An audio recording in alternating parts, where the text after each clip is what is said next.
Na Prever FM, você começa o dia bem informado. Agora 7h44, voltamos com o primeiro jornal, finalzinho desta segunda-feira, do programa desta segunda-feira. E é com satisfação que nós estamos recebendo aqui o doutor Rodrigo Gibim, o nosso quadro Mexa-se com Saúde. Ele é um médico do esporte, cirurgião vascular. Semana passada não tivemos problemas técnicos aqui, mas o assunto continua realmente mexendo, né? Que é de acidentes em academia, né? Nós tivemos uma influenciadora que teve um acidente numa academia no Rio de Janeiro e passou mal, aí descobriu-se que não tinha o desfibrilador na academia. E até que ponto as academias são obrigadas a ter aparelhos desse tipo, os primeiros socorros, doutor? Satisfação em tê-lo aqui depois de 2 semanas. Satisfação é minha, obrigado, né, novamente pelo espaço, e vamos lá discutir esses pontos que são relevantes e acaba sendo dúvida, né, das pessoas, até pelo critério em procurar academia, em sentir-se seguro numa academia. Vamos começar o que temos em termos de legislação em nível nacional, tá? Existe uma legislação específica para a necessidade do desfibrilador, né? É o desfibrilador externo automático, que nós chamamos de DEA. Esse que é obrigatório ter em alguns ambientes, né? Sistematicamente, em nível nacional, não é obrigado a academia ter o desfibrilador externo automático, tá? O DEA. O que a lei exige, né? A lei exige que locais com circulação simultânea de 2.000 pessoas ou mais, ou aglomerados populacionais, digamos assim, por eventos, precisam ter o desfibrilador acessível. Isso é a lei que vale em território nacional. Um centro de convenções, de repente, isso. Muitas pessoas é obrigado a ter. Se tiver conglomerado de pessoas, é obrigado a ter. Entendi. Né? E nesses lugares que tem circulação simultânea, próximo de 2.000 acima de 2.000 pessoas. Então, ultimamente, shoppings, né, centros de convenções, centros de eventos maiores, têm o acesso fácil ao desfibrilador externo automático. Né? No contexto de academia, uma academia de grande rotatividade, dificilmente ela vai ter, mesmo de grande rotatividade, vai ter esse público ao mesmo tempo, tá? Então, a necessidade da presença do desfibrilador, embora isso tenha sido muito questionado nesse evento específico, né? Que foi uma morte súbita, né? Relacionada ao exercício e esporte. É um tema que a gente já acabou discutindo isso, né? Isso é uma entidade específica, né? Ter o evento cardíaco, seja ele por arritmia, por infarto agudo do miocárdio, frente à prática esportiva, né? Não foi só o dela. Teve um tempo atrás, depois de uma corrida, né? Que o filho do Antônio Hermílio de Moraes, né? Também acabou falecendo de um evento cardíaco, e não foi imediatamente. A gente considera essa morte súbita relacionada à morte cardíaca, ou morte súbita relacionada ao exercício e esporte, até 24, 48 horas depois do evento esporte, né? Então pode estar ainda arrastadinho, que foi o caso dele. Então, na verdade, assim, o que eu acho que precisa ter na academia são os suportes de atendimento à urgência mais frequentes, tá? Então, por exemplo, uma prancha rígida, um colar cervical, os Talafix, né, que são aquelas talas pré-montadas que a gente vê às vezes no SAMU, né, que são aquelas talas flexíveis de diversos tamanhos, para dedo, perna, enfim, para que se haja algum acidente com o equipamento, haja um suporte imediato de imobilização e facilitação de transporte, né? Porque a gente fica muito medo com esses acidentes, por exemplo, travou a coluna fazendo um agachamento, ou caiu um halter que pode até levar uma fratura exposta, não é tão comum, né? Faz um trauma contuso, né? Com um trauma fechado em geral não tem exposição de nada, mas a depender de onde cai, como cai, por exemplo, se cai no tornozelo em atividade, às vezes é tão forte o impacto que acaba tendo uma fratura luxação, expõe ali um pedaço da articulação do tornozelo, né? Então, fazer essa estabilização para facilitar um transporte até que chegue o SAMU, chegue o atendimento de emergência já mais capacitado, isso seria o fundamental, né? E efetivamente esses tipos de lesões são os mais frequentes na musculação, né? Lesões acidentais, eventuais, não calculadas, que óbvio, quando eu não tenho o exercício supervisionado pelo profissional de educação física, isso aumenta, né? Quando eu tenho a questão do uso de esteroide anabolizante, isso aumenta, né? Então é estranho, né? Porque fala assim, mas por quê? O que o esteroide tem a ver com lesão? O esteroide faz uma adaptação no músculo, ele deixa o músculo mais forte, mas não proporcionalmente ao que acontece com o tendão, o que fisiologicamente aconteceria, né? O músculo vai sendo equilibrado com os tendões. Então, no uso do esteroide anabolizante, que tem sido, como a gente já discutiu também, um problema atual de saúde pública, na junção do músculo com o tendão, tem a chance de ter, por essa competição de forças, uma ruptura, uma disjunção músculo-tendínea. Por isso que é frequente lesões de grandes musculaturas.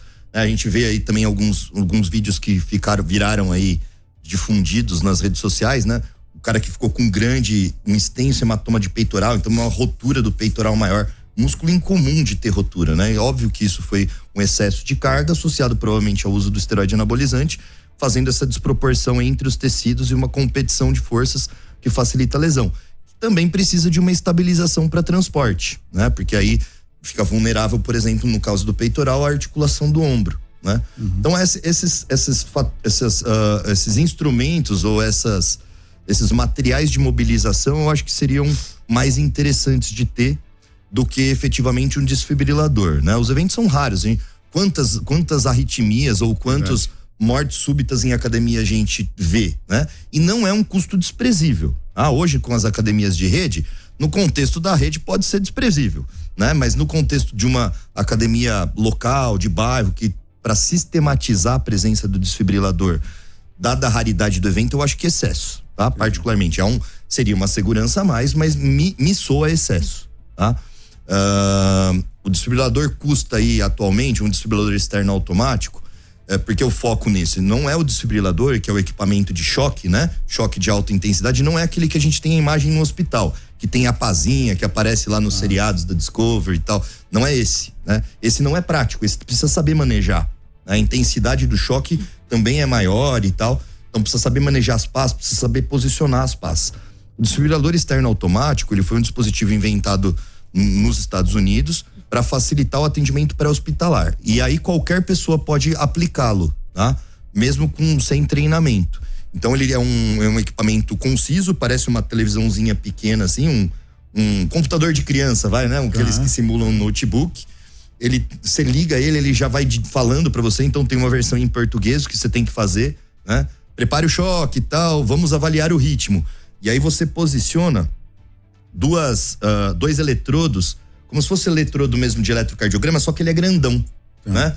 Ele é um eletrodo colável. Então você posiciona, ele dá na tela, ou tem na hora que você abre a capinha dele, já tem o desenho da onde você posicionar os eletrodos, né? Que geralmente ele faz um eixo do coração no posicionamento dos eletrodos, né? Põe um de frente pro tórax um pouco mais lateralizado. E aí ele fala, todo mundo sai de perto e vamos avaliar o ritmo.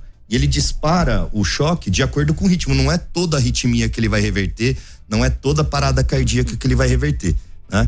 Ele vai reverter as arritmias mais frequentes de parada cardíaca, que são principalmente a fibrilação ventricular, que é a que merece mais destaque, que o ventrículo fica todo bobo, tremendo, digamos assim, e aí ele não consegue ser efetivo na propulsão do sangue, né? Então isso é um ritmo que a gente considera um ritmo de parada cardíaca.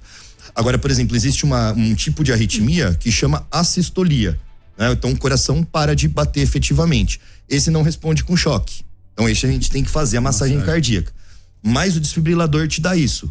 Paciente em assistolia, continue a massagem cardíaca e ele não dispara o choque. Então isso que dá a segurança de uma reversibilidade de um quadro agudo durante o esforço físico. A gente falou tudo isso, né? Mas uma cidade como Botucatu, um pouco mais de 150 mil habitantes, você tem o SAMU, a rapidez de chamar o SAMU e tudo mais, né? Mas numa cidade maior, num grande centro, numa capital e tal, mesmo assim, mesmo sendo um aparelho teoricamente simples, a pessoa tem que saber manusear, porque baseado na sua explicação aí, a pessoa de repente colocou o aparelho, eu tenho que colocar para cá, aonde eu vou colocar essas duas pás aqui? Se a pessoa não tiver um preparo, inclusive emocional, para saber que a pessoa, né? O preparo emocional é fundamental, mas existe um protocolo que a gente chama corrente de sobrevivência nesse atendimento. Primeira coisa, identificar Ó, eu tive um evento, né? Então a pessoa caiu dura ali na sua frente. Sabia o que aconteceu. Você identificou. O que você vai fazer? Você não vai abordar a pessoa. Primeira coisa que você vai fazer é chamar alguém próximo e liga para atendimento de emergência. Liga pro SAMU, liga pro bombeiro, liga para quem tiver ali de acesso. Aí você já vai acionar um serviço de emergência. Aí você vai abordar a pessoa caso você tenha estabilidade emocional para isso. Num grande centro, atualmente, né, com um mix de pessoas que circulam, possivelmente vai ter no ambiente alguém que tenha algum cuidado, que já tenha sido socorrista, auxiliar de enfermagem, técnico de enfermagem. Tenha noções de primeiro socorro. Que tenha alguma noção de primeiros socorros. E aí vai conseguir identificar ou ter pelo menos uma noção de uma abordagem inicial ali, né? Óbvio que ter o desfibrilador não é a ideia de substituir o que a gente chama de manobras de RCP, de ressuscitação cardiopulmonar. Então, o paciente precisa ser ventilado, oxigenado, né? Então precisa fazer como se fosse uma respiração boca a boca, no caso. Óbvio que nessa questão toda de pandemia, de infecções virais, né? Toda a gente tem que ter uma cautela, não é lá para ir botando a boca em todo mundo. Então, quem tem preparo de socorrista, por exemplo, eu tenho um plastiquinho que anda comigo, tá? Um plastiquinho específico para fazer essa respiração. Ele anda sempre na minha mala. Então, ou sempre eu tenho um kitzinho, mini kitzinho de pronto socorros no meu porta-luvas do carro, para que se tiver algum evento na estrada, algum evento presencial, eu consigo pegar fácil ali. Então existem dispositivos para isso. Óbvio, se a pessoa não tem treinamento, nem adianta ter. Mas vamos supor que ela tenha uma ideia mínima e que ela queira fazer essa abordagem. Uma sacolinha plástica de mercado, faz um furo, posiciona para não colocar a boca direto ali, tá? Hoje em dia se advoga até que as manobras de ressuscitação em termos de massagem cardíaca são mais importantes que a ventilação, né? Do que dar esse suporte de oxigenação imediata até chegar ao atendimento. Mas também precisa ter um certo grau de treinamento para executar essas manobras, né? Então tem um posicionamento adequado, senão você faz um monte de fratura de costela no indivíduo, né? Porque precisa saber onde vai colocar a carga. Em criança isso é mais delicado ainda, tanto em termos de ritmo de pulsação quanto compressão que se faz. A depender da criança, a gente tem que fazer a compressão com o dedo, não é nem com a mão, né?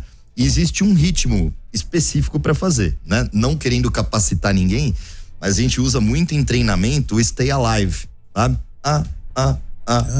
Stay Alive, que dá um ritmo cardíaco, por isso que a música também chama Stay Alive, ela é feita nesse sentido, mantenha-se vivo, né? Então seria o ritmo então quem tem dúvida e sabe fazer mais ou menos, seria o né? Que aí dá a ideia de quantos por minuto a gente tem que fazer, porque também não adianta ficar aquela coisa maluca, né? Uma que você se cansa e outra que não é efetiva em termos de bombeamento do sangue. A gente tem que simular o que seria um bombeamento, para isso que é a compressão extrínseca, né? Mas fechando, para não me alongar muito, qual é a ideia disso? Também eu reforço sempre, né? A menina, ela sabia que ela tinha um antecedente cardíaco, tá? Assim como o filho do Antônio Hermínio de Moraes, assim como a maioria das pessoas que tem esses eventos. Então, o exercício nunca é o desencadeante, certo? Ele nunca é inseguro, digamos assim, tá? Mas ele pode ser o gatilho para uma doença pré-existente. Então, na pessoa que visa aumentar a intensidade de exercício, é o que eu sempre falo, que visa, né, buscar uma segurança, ela precisa de uma avaliação médica, que é o que a gente chama de avaliação médica pré-participação esportiva. Que aí inclui o exame clínico, inclui exames laboratoriais, exames de imagem, a depender do que a pessoa nos apresenta de história, tá?